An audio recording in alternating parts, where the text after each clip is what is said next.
এই জুলাই অভ্যুত্থানে একমাত্র নিঃস্বার্থভাবে ভূমিকা পালন করেছে মাদ্রাসা শিক্ষার্থীরা এবং আলেমরা। আপনারা দেখেছেন আমাদের প্রাইভেট বিশ্ববিদ্যালয়ের শিক্ষার্থীরা অনেকটাই নিঃস্বার্থ, তবে তারাও বিসিএস দেন বা বিভিন্ন চাকরির পরীক্ষা দেন, অংশগ্রহণ করেন। কিন্তু আমাদের মাদ্রাসার শিক্ষার্থীরা আলেমরা তারা কিন্তু কোনো সরকারি চাকরিতে অংশগ্রহণ করে না, কিন্তু পরীক্ষা দেয় না, তাদের কিন্তু কোটার প্রয়োজনীয়তা ছিল না।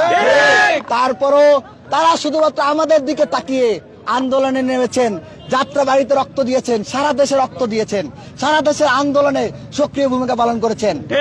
এইখানে আমরা দেখতে পাচ্ছি এই দুর্বল আলেম সমাজ মাদ্রাসা শিক্ষার্থীদেরকে দৃষ্টান্তমূলক ভাবে ন্যাক্কারজনক শব্দ চয়ন করেছেন যে তাদের প্রতি যে চাপ আগ্রহ আছে সেগুলো নাকি মাহফুজ আলম দিবে না।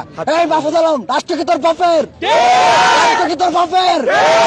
একজন নিজের বাপের রাষ্ট্র বানাতে যা আজকে দেখ হাসিনের মতো ভারতে পালা গেছে। তোরা যদি তোর বক্তব্য যদি এইভাবে প্রত্যাহার না করিস, তোদেরকেও বাংলাদেশ ছাড়া করতে আমরা পিছপা হবে। যারা শাহবাগ কায়েম করে তাদেরকে গ্রেপ্তারের কোনো খবর নাই। যারা গুলি চালাইছে, যেসব আওয়ামী সন্ত্রাসীরা, তারা বলে আওয়ামী লীগকে তারা পুনর্বাসন করবে, প্রকাশ্য ঘোষণা দিয়ে বলে। এমনকি তারা বলে কি যে তারা আওয়ামী লীগকে নিষিদ্ধ করবে, যখন রিট করছে তখন তারা রিট আবার ফিরাই নিছে। যারা 2000-এর উপর বেশি মানুষকে গুলি করে মারছে, কত বড় ঘৃণিত হইতে পারলে তারা এই আওয়ামী লীগ নিষিদ্ধ রিট ফিরায় নেয়। এবং আপনারা দেখেন আজকে জুলাই অভ্যুত্থান হয়ে গেছে প্রায় কয় মাস হয়েছে? 7 মাস হয়েছে। এখন পর্যন্ত কয়জনের বিচার হয়েছে? কয়জনকে গ্রেফতার করা হয়েছে? খুনিদের বিচার করার কোনো খবর নাই। উল্টা দিকে নিজ দলে আওয়ামী লীগকে পুনর্বাসন করতেছে ঢালাও ভাবে। আবার আর এক দিক দিয়ে যারা দুর্বল, যারা শুধুমাত্র ন্যায়ের দিকে তাকে আন্দোলনে অংশগ্রহণ করেছে, তাদের বিরুদ্ধে বিষোদ্গারমূলক বক্তব্য দেয়। আপনার বক্তব্য প্রত্যাহার করেন।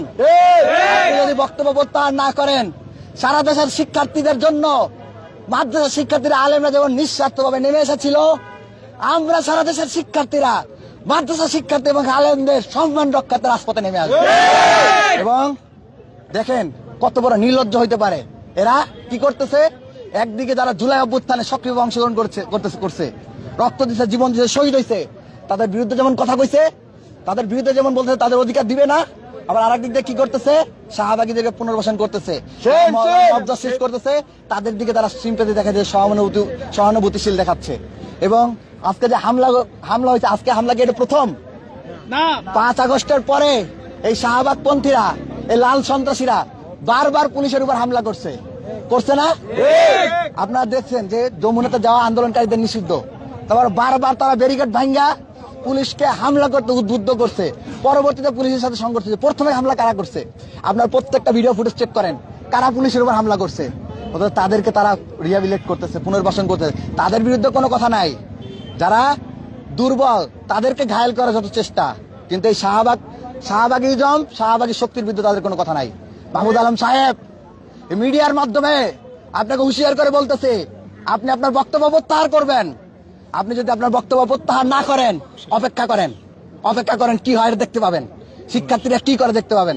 অনতিবিলম্বে হামলাকারী এবং যারা আওয়ামী লীগকে ফেসিবাদ বানানোর মূল খলনায়ক লাকি আক্তার সহ তাদের সহযোগী ইমরানের সরকার সহ আর যারা আছে, প্রত্যেককে গ্রেফতার করতে হবে। হামলাকারীদের গ্রেফতার করে বিচার করতে হবে। যারা নিরপরাধ তাদের বিরুদ্ধে কোনো কথা বলা যাবে না, কারণ তাদের প্রাপ্য ন্যায্য অধিকার সেটা বুঝাই দিতে হবে। এই আশাবাদ ব্যক্ত করে আমাদের কর্মসূচি এখানে শেষ করছি। আবারও বলতেছি, অন ক্যামেরা বলতেছি, মাহমুদ আলম সাহেব, আপনি রাখালরাহাত দুর্নীতির সাথে আমরা দেখেছি আপনার নিউজে আপনার সংশ্লিষ্টতা আসছে, এবং আমরা মনে করি আপনি প্রেসারাইজ করার মাধ্যমে ঢাকা পোস্টের নিউজকে প্রত্যাহার করেছেন। আমরা এটাই মনে করি। আপনার বিরুদ্ধে অনেক এলিগেশন আছে, আপনাদের প্রত্যেকের বিরুদ্ধে এলিগেশন আছে। আপনারা যদি বক্তব্য প্রত্যাহার না করেন, অন ক্যামেরা বলছি, আপনাদের বিরুদ্ধে সারা দেশের শিক্ষার্থীদেরকে সাথে নিয়ে আমরা আপনাদেরকে হাসিনার মতো করে দেশ ছাড়া করতে বাধ্য করবো। ইনকিলাব জিন্দাবাদ, ইনকিলাব জিন্দাবাদ। সবাইকে ধন্যবাদ। আপনাদের যে এলিগেশনগুলো আপনারা দিয়েছেন, এই পরিপ্রেক্ষিতে আপনাদের কোনো প্রতিনিধি দল তাদের সাথে যোগাযোগ করেছে না? আমি মনে করি রাষ্ট্রের চতুর্থ স্তম্ভ মিডিয়ার সব থেকে বড় প্রতিনিধি। মিডিয়ার মাধ্যমে আমাদের দাবিগুলো আমরা রাষ্ট্র বরাবর পৌঁছে দিলাম। তারা যদি তাদের বক্তব্য প্রত্যাহার না করে এবং যথাযথ ব্যবস্থা গ্রহণ না করে, সেক্ষেত্রে আমরা রাজপথে নেমে আসব। আমরা মনে করি যারা 24-এর খুনিদের প্রতি সহানুভূতিশীল তাদের সাথে কোনো ফর্মাল সাক্ষাৎ হইতে পারে না, কোনো ফর্মালিটিস হইতে পারে না। তো আমি মিডিয়ার মাধ্যমে জানাই দিলাম, তারা যদি তাদের বক্তব্য প্রত্যাহার না করে, দুঃখ প্রকাশ না করে এবং এদের দৃষ্টান্তমূলক ব্যবস্থা গ্রহণ না করা হয়, সেই ক্ষেত্রে আমরা ব্যবস্থা গ্রহণ করব। এই ক্ষেত্রে আপনারা কোনো আলটিমেটাম দিচ্ছেন কিনা? আমরা আলটিমেটাম দিনক্ষণ বেঁধে দিচ্ছি না, আমরা বলছি দ্রুততম সময়ের মধ্যে এটা করতে হবে। আমরা দিনক্ষণ বেঁধে দিচ্ছি। ভিতর যদি এটা না হয় কতদিন না, আমরা দিন বলতেছি না। আমরা তারা যেহেতু জুলাই বুঝছেন আমাদের সহযোদ্ধা ছিল, আমরা যদি একসাথে কাঁধে কাঁধ লাগে সামনে কাতারের ফ্রন্ট লাইনে থেকে যুদ্ধ করে এই হাসিনার বিরুদ্ধে, হাসিনার ফেসিবাদের বিরুদ্ধে লড়াই করেছি, যুদ্ধ করেছি। তো সুতরাং আমরা মনে করি যে তাদের ক্ষেত্রে দিনক্ষণ বেঁধে দেওয়াটা যুক্তিযুক্ত হবে না। তো আমরা এই জন্য দিনক্ষণ বেঁধে দিচ্ছি না। আমরা মনে করি দ্রুততম সময়ের মধ্যে তারা তাদের বক্তব্য প্রত্যাহার করবেন। যদি না করেন সেক্ষেত্রে হচ্ছে আমরা পরবর্তী পদক্ষেপ জানাবো। কি ধরনের পদক্ষেপ নেওয়া যেতে পারে আপনাদের? যে আমরা গণতন্ত্রে বিশ্বাস করি, বরাবরই গণতান্ত্রিক। আপনারা দেখেছেন আমরা কিন্তু যারা আজকে হামলা করেছে পুলিশের উপরে বা এই লাকি আক্তার সহ, তারা কিন্তু ঢাকা বিশ্ববিদ্যালয়ের এরিয়ায় এসে মিছিল করেছে। আমরা কিন্তু তাদেরকে বিরুদ্ধে কোনো মব জাস্টিস করিনি, তাদের বিরুদ্ধে কিন্তু আইন হাতে তুলে নেইনি। আমরা গণতান্ত্রিক উপায়ে আমাদের যখন মনে হয়েছে, আমরা মনে করছিলাম যে রাত 12টার মধ্যে মাহফুজ আলম তার বক্তব্য প্রত্যাহার করে নিবে এবং এই ধরনের কোনো ব্যবস্থা গ্রহণ করা হবে। যখন আমরা দেখছি রাত 12টা পার হয়ে যাচ্ছে, কোনো ব্যবস্থা গ্রহণ করা হচ্ছে না, তখন আমরা কিন্তু গভীর রাত্রে সবাই ঘুম থেকে কিন্তু উঠে চলে আসছে। তো আপনারা দেখতে পাবেন এই গণতান্ত্রিক উপায়ে কিভাবে প্রতিবাদ করতে আপনার 24-এ দেখেছেন, অতীতে দেখেছেন, 52-তে দেখেছেন, 47-এ দেখেছেন, 71-এ দেখেছেন, 90-এ দেখেছেন, আবার দেখবেন কিভাবে গণতান্ত্রিক উপায় করতে হয়। এই যে শাহবাগের ব্যাপারটি নিয়ে একটি পোস্ট করেছে ফেসবুকে, আপনাদের সাথে তাদের কোনো যোগাযোগ বা? দেখুন, হাসান আব্দুল্লাহর পোস্টটা আমি এখনো দেখিনি। আমরা অবশ্যই তারা যদি যারা জুলাই অভ্যুত্থানের ন্যায়ের পক্ষে যে শক্তি ছিল, নিঃস্বার্থ শক্তি ছিল, তাদের সেই শক্তির পক্ষে থাকেন, অবশ্যই আমরা তাদের সাথে যোগাযোগ করবো এবং একসাথে আমরা পরবর্তী কার্যক্রম ঘোষণা করব। আজকে যাদের সাথে পুলিশের হামলা হলো, তা সংঘর্ষের ঘটনা ঘটলো, তারা আবারও পরবর্তীতে আরো কর্মসূচি দিয়েছেন, এই এলাকাগুলোতেই তারা কর্মসূচি পালন করবেন বলেছেন। তো এই ব্যাপারে আপনাদের অবস্থানটা? দেখুন, কর্মসূচি পালন করা সবার গণতান্ত্রিক অধিকার, সবাই কর্মসূচি করতে পারেন জানমালের ক্ষতি না করে। এবং যারা সন্ত্রাসী, যারা হামলার সাথে জড়িত ছিল, তাদেরকে গ্রেফতার করার দায়িত্ব আইনের, পুলিশের।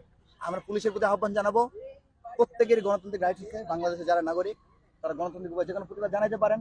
আমরা গণতান্ত্রিক উপায়ে আমাদের মিছিল করেছি, প্রতিবাদ জানাইছি, তারাও মিছিল করে গণতান্ত্রিক উপায়ে প্রতিবাদ জানাতে পারেন। কিন্তু যারা হামলাকারী তাদেরকে গ্রেফতারের দায়িত্ব হচ্ছে পুলিশের। আমরা প্রত্যক্ষ দিবালকের মতো ভিডিওতে দেখেছি, লাইভে দেখেছি কিভাবে পুলিশকে হামলা করা হয়েছে। সুতরাং এর জন্য আলাদা করে সাক্ষ্য প্রমাণের খুব একটা প্রয়োজন নাই। আমরা মনে করি ভিডিওই সবচেয়ে বড় সাক্ষ্য প্রমাণ হতে পারে।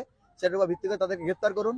আর তাদের কোনো বিক্ষোভ মিছিল বা এটা নিয়ে আমরা প্রতিহতের ব্যাপারে কোনো আমাদের বক্তব্য নেই। শুধুমাত্র যারা 24-এর গণহত্যার সাথে জড়িত, তারা ব্যতীত আর কারো গণতান্ত্রিক অধিকারের ব্যাপারে আমাদের কোনো প্রশ্ন নেই। শেষ একটা প্রশ্ন, যে তারা তো কিছু ছবি আজকে সোশ্যাল মিডিয়ায় ভাইরাল করেছে, যেখানে দেখা যাচ্ছে যে পুলিশ সদস্য নারীদেরকে মারতেছে, এরকম কিছু ছবি তারা ছড়িয়েছে। দেখুন, আপনি লাইভ ফুটেজগুলো চেক করলে দেখতে পাবেন যতবার হামলা হয়েছে, যতবার পুলিশের সাথে সংঘাতের ঘটনা ঘটেছে 5 আগস্টের পরে, ম্যাক্সিমাম ক্ষেত্রে আপনি দেখতেন যারা এই যে এই গোষ্ঠীটা আছে, একটা গোষ্ঠী, একটা গ্রুপ অফ পিপল, এই গ্রুপ অফ পিপল নিজেরা শতপ্রণোদিত হয়ে প্রথমে পুলিশের উপর হামলা করেছে, পুলিশকে অ্যাকশন নিতে বাধ্য করেছে। আমরা বেশিরভাগ ক্ষেত্রে দেখছি। আমরা বলছি না যে পুলিশ সম্পূর্ণ কি নিরপরাধ বা শতভাগ তারা এই যে নিরপরাধ থেকে বলতেছি না, কিন্তু ম্যাক্সিমাম ক্ষেত্রে মানে যতগুলো ঘটনা ঘটছে 5 আগস্টের পরে, শতভাগ যে পুলিশ সবসময় ঠিক সেটা আমরা বলছি না। তো ম্যাক্সিমাম ক্ষেত্রে আমরা দেখতে পেয়েছি যে প্রথমে হামলা করা হয়েছে, পরবর্তীতে পুলিশ বাধ্য হয়েছে বা লাঠিচার্জ করার জন্য। তো প্রথমে যারা হামলা করছে তাদেরকে ব্যবস্থা করতে হবে এবং অন্যায়ভাবে যদি কোনো পুলিশ সদস্য তার উপর হামলা করে থাকে অন্যায়ভাবে, তাহলে সেই পুলিশ সদস্যের বিরুদ্ধে ব্যবস্থা গ্রহণ করতে হবে। লাকি আক্তারের ব্যাপারে শেষ দুইটা কথা বলুন। যে লাকি আক্তার কে? লাকি আক্তার হচ্ছে হাসিনা বানাইছে কে? সহযোগিতা করছে কে? ফেসিবাদ, হাসিনার ফেসিবাদকে শক্তিশালী করছে কে? আমরা বারবার বলছি হাসিনাকে ফেসিবাদে বানানোর অন্যতম খলনায়ক এবং প্রধানতম খলনায়ক হচ্ছে এই শাহবাগিজম, লাকি আক্তার, গংরা। তো তারা যে হাসিনাকে সহযোগিতা করছে এবং 24শে জুলাই তার ভূমিকা করি, তারা তো 24-এর ছাত্র সমাজ রক্ত দিয়েছে, তাদেরকে তো আমরা দেখিনি। তো তাদেরকে বের করতে হবে, তাদের যে অপরাধগুলো রয়েছিল হাসিনাকে বানানোর সহযোগী হিসেবে সেটার বিচার করতে হবে, সেটাই আমরা জানাচ্ছি। ধন্যবাদ। ওই শাহবাগীরা তাকিয়ে দেখো, আমাদের ভাইরা অবস্থায়